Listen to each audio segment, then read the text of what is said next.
اللهم صل وسلم وبارك على سيدنا محمد وعلى اله وصحبه وسلم. السلام عليكم ورحمه الله وبركاته. ازيكم حبايبي؟ عاملين ايه؟ يا رب تكونوا بالف خير. معاكم اميره سلامه، والنهارده ان شاء الله هنعمل حاجه حلوه سهله وسريعه ولذيذه وكلكم هتحبوها، كبير وصغير هيحبها. حلوه جدا بقى في الرحلات، في المصايف، في اللانش بوكس للمدرسه، تنفع برضو للفطار، مش هتقول لا. حلوه جدا. شايفين شكلها؟ هنعمل منها حجمين بشكلين مختلفين، الاتنين احلى واجمل من بعض. شايفين شكلها ولونها؟ تعالوا نشوفها من جوه. شايفين دايبه دوب، طعمها حلو جدا وشكلها احلى كمان. يلا نشوف هنعملها ازاي. عندي هنا نص كيلو من الدقيق المنخول، عليه ذره من الملح. عندي كمان ربع كيلو من الزبده بدرجه حراره المطبخ. 2 حبه من البيض. 8 كيلو من السكر، والبيض طبعا عليه 2 باكت من الفانيليا. وبس كده. هحط الزبدة مع السكر، طبعا السكر بودر ضروري. هضربها بقى كويس.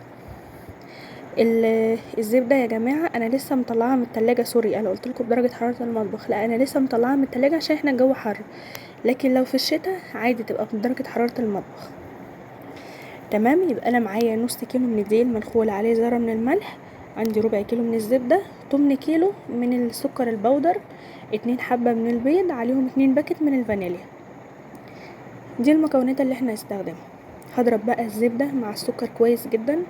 شايفين الزبدة باين معايا قوي اهي ان انا لسه مطلعاها من التلاجة. هكسرها بس بالشوكة كده زي ما انتوا شفتوا، عشان المضرب بس بتاعي ما يبص. ممكن تعملوها من المضرب الكهربائي او بايديكم عادي، بس هتاخد معاكم وقت شوية. هضرب كويس بقى لغاية ما يبقى قوامها كريمي وتفك معايا. هنا انا كده بضرب السكر مع الزبدة بس. هنا خلاص بقى قوامها كريمي معايا شوية اهو. هنزل بقى بالبيض، بس هنزل الجوانب بتاعتها الاول عشان كل المكونات تختلط مع بعض كويس.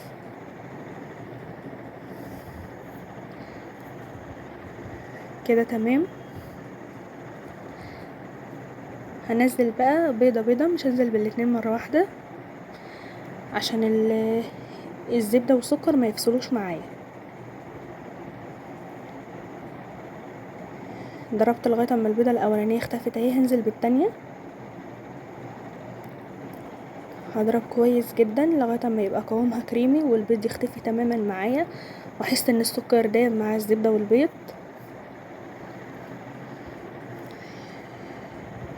قوامها بقى كريمي اهو، افتحي معايا شوية كده. خلاص انا خلصت المضرب، مش محتاجة معايا تاني.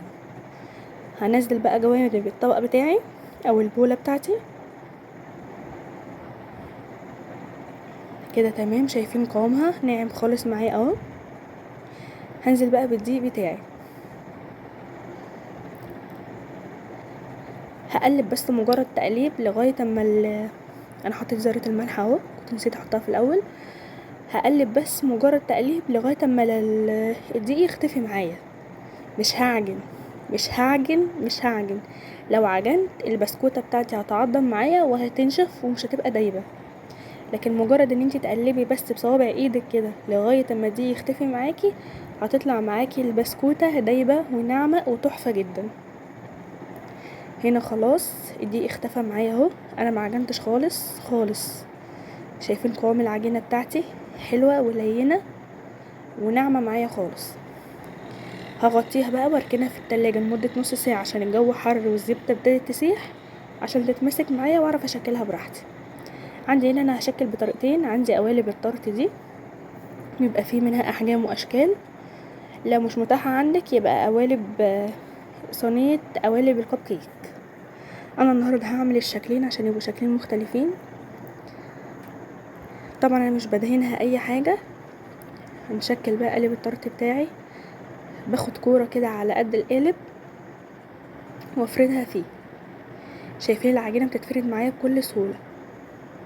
كل ما تحسي ان في حته خفيفه قوي معاكي حطي فيها حته عجينه، كله بيتضرب مع بعض، ما تقلقوش خالص. اهم حاجه بطنوا الاطراف دي كويس عشان يبقى الشكل مظبوط معاكم ويطلع بالشكل ده. ما تخنوش العجينه قوي وما تخلوهاش سميكه في القالب عشان ما تطلعش مكتومه تخينه قوي معاكم. هنا بقى انا بعمل اللي هي في الكب كيك، حطيت حته من العجينه كده وبعمل فيها بالكوبايه. انا كنت بوريكم الفكره بس. تمام، حسيت ان الكوره صغيره شويه هحط فيها حته عجينه كمان وهفردها بايدي. لقيت ان هي اسهل من الكوبايه، لكن لو عندكم كوبايه على قد القالب بالظبط هتسهلها معاكم. بصوا برضو ما طلعتش مظبوطه، فانا هستسهل ايدي احسن. المتاح عندكم اعملوا فيه. وممكن طبعا القوالب دي ما تعملوهاش خالص، ممكن تعملوا صينيه على بعضها. المقدار ده بيعمل الصينيه الكبيره اللي في الطقم المدور، اللي هو التلاتة فوق بعض، اللي هو طقم البسبوسه دي، بتعمل الصينيه الكبيره. وفي بيبقى قالب طرت اللي هو بيتفك من بعضه، ده بيبقى اسهل ليكوا برضو واحسن. فالمتاح عندكم اعملوا بيه. انا حبيت ان انا اعملها ميني كده عشان لو في مصايف، رحلات، اعياد ميلاد، مدارس، لانش بوكس، فتبقى القطعة على بعضها كده بقى، بدل ما نقطع وتتفروت وتتبهدل والكلام ده كله. شايفين العجينة ما شاء الله اللهم بارك، حلوة جدا ولينة معايا، فبتتفرد بكل سهولة. بظبطها بقى زي ما انا عايزة. اهم حاجة ما تخنوش العجينة قوي عشان هي لسه بتنفش حاجة بسيطة خالص، اللي هي تاخد راحتها يعني في السوا، عشان ما تبقاش تخينة قوي معاكم. شايفين شكلها؟ مفيش اسهل ولا احلى من كده. هخلص كل الكمية بقى ونرجع مع بعض. هنا خلاص انا خلصت الصينية، وكمان عملت قوالب الطرف دي، ولسه معايا بقى اعمل العجينة. هجيب بقى الحشو بتاعي. دي مربى فراولة.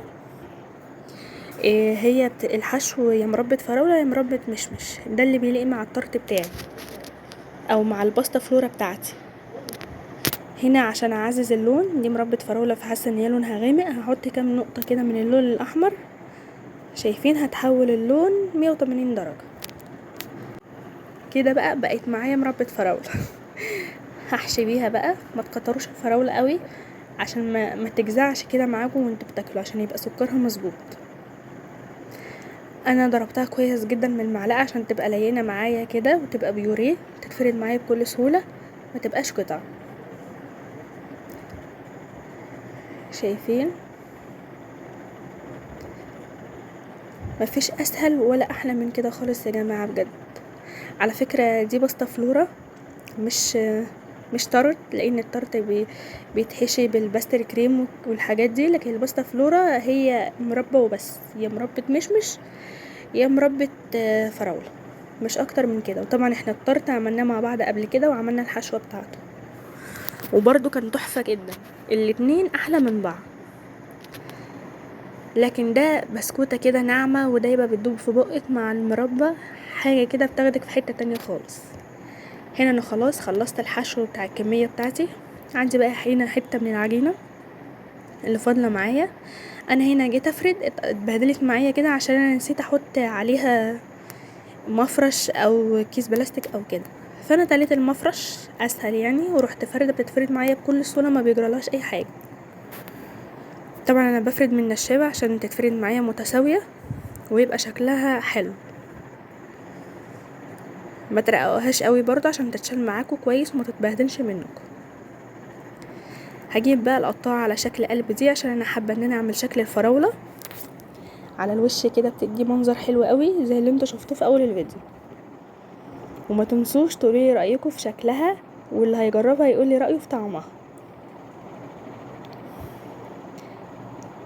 خدت القلب كده هحطه بقى على طرف القالب بتاعي، وهعمل كله بنفس الطريقه. مش كله، هي القوالب الكبيره بس اللي هعملها بالشكل ده. شايفين؟ طريقتها سهله جدا جدا، مفيش اسهل من كده. وطبعا القطاعات دي متاحه عند اي محلات مستلزمات حلويات، محلات ادوات البلاستيك، الحاجات دي اتوفرت في كل المحلات. لميت العجينه بتاعتي تاني وهفردها برضو بسمك متوسط، مش تخين قوي ولا رفيع قوي قوي، عشان لما اجي اشيلها تتشال معايا بسهوله. عندي بقى القطاعات دي جايباها من محلات مستلزمات الحلويات، بتبقى 4 احجام. هاخد اللي هو اصغر حجم كده عشان احطه على القلب. لقيت اللي هو هيبقى صغير قوي فمش لطيف خالص ومش هيبان اصلا. جبت الحجم الاكبر منه. شايفين شكل الوردة حلو قوي،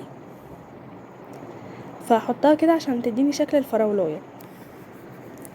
لقيت ان الحجم ده مناسب مع القلب فده شكل حلو قوي. هحطها على طرف القلب كده. شايفين شكلها فراولايه فراولايه يعني. هجيب بقى اي ستيكس هخرم بيه القلب كده عشان يديني برضو شكل الفراولة بكل سهولة. عملنا تحفة فنية في اقل من 5 دقايق. طبعا انا هخلص كل الكمية بنفس الطريقة كده، سهلة قوي وما بتاخدش وقت خالص خالص خالص. ايه رأيكم؟ هنا انا خلاص خلصت قوالب التارت وشكل الفراولة اللي انا عملته الحلو القمر ده. هفرد حتة العجينة الباقية معايا واعمل باقي شكل اللي هو بتاع الكب كيك. هفرد برضو واقطع بنفس القطاعة بس الحجم الاكبر شوية. اهي ده الحجم الاكبر شوية هقطع بيه بقى. ما تقلقوش الوردة اللي تتبهدل معاكو المرة اللي بعدها تطلع حلوة زي ما انتوا شايفين كده.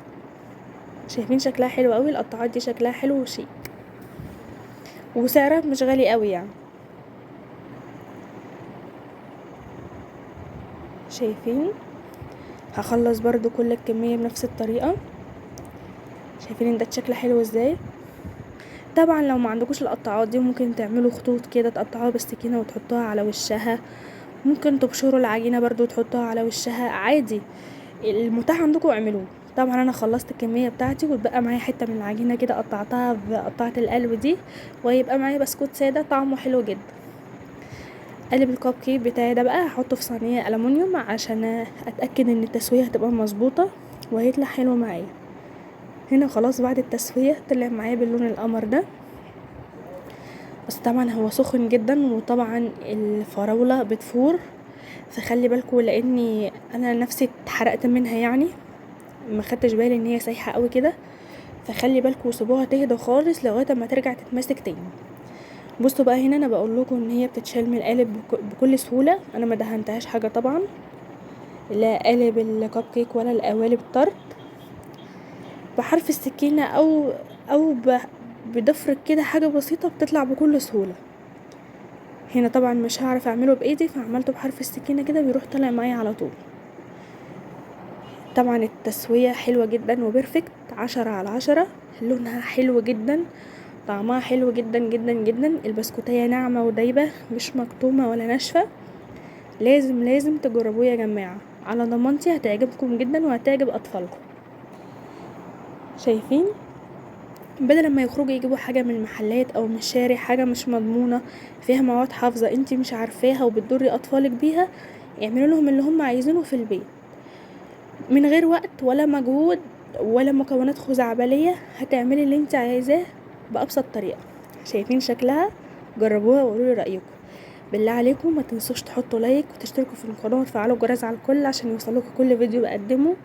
وبالله عليكم يا جماعة علقوا كومنت حلو منكم بالله عليكم، واستنوني في وصفات جاية كتير ان شاء الله. السلام عليكم ورحمة الله وبركاته.